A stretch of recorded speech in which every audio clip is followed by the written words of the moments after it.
The purpose of this video is to identify particulate filter damage during the visual inspection of the core. Criteria for the inspection can be applied to all generations of exhaust after treatment. The inspection of the filter core is visual only. No special tools are required. The exhaust side of the filter provides the most detail in determining the condition of the core, and good lighting will aid in the inspection process.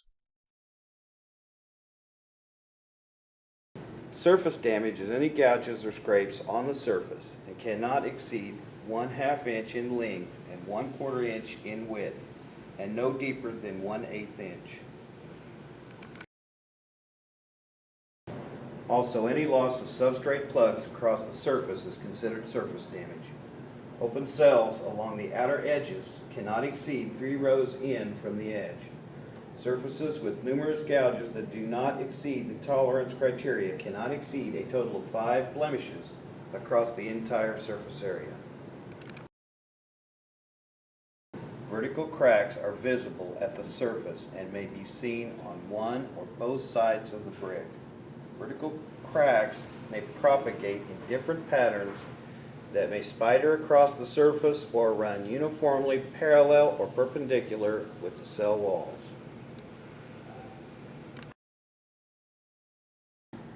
To identify filters that have experienced horizontal cracks internally, turn the filter to the exhaust or outlet side for inspection.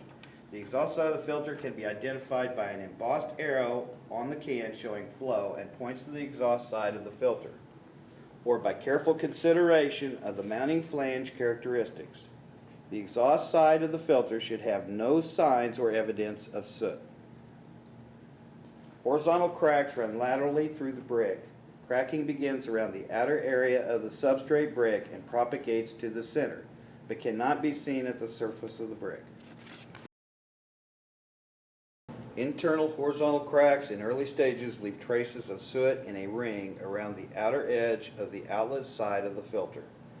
More severe internal cracks that have propagated across the entire brick allows soot to accumulate on the outlet across the entire surface in a uniform pattern.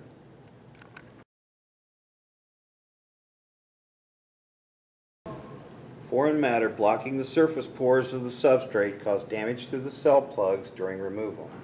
Contamination could be any substance that adheres to the surface of the substrate and restricts flow.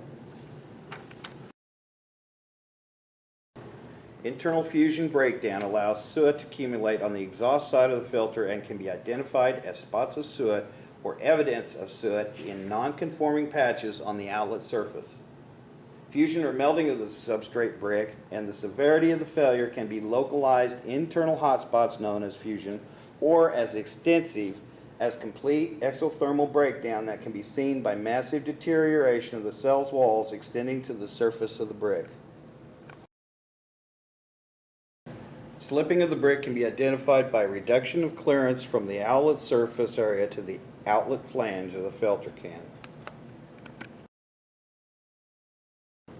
Dents that exceed 1/2 inch into the can constitutes can damage. Witness marks from clamps are acceptable unless the damage is so severe as to allow rust to penetrate through the cans.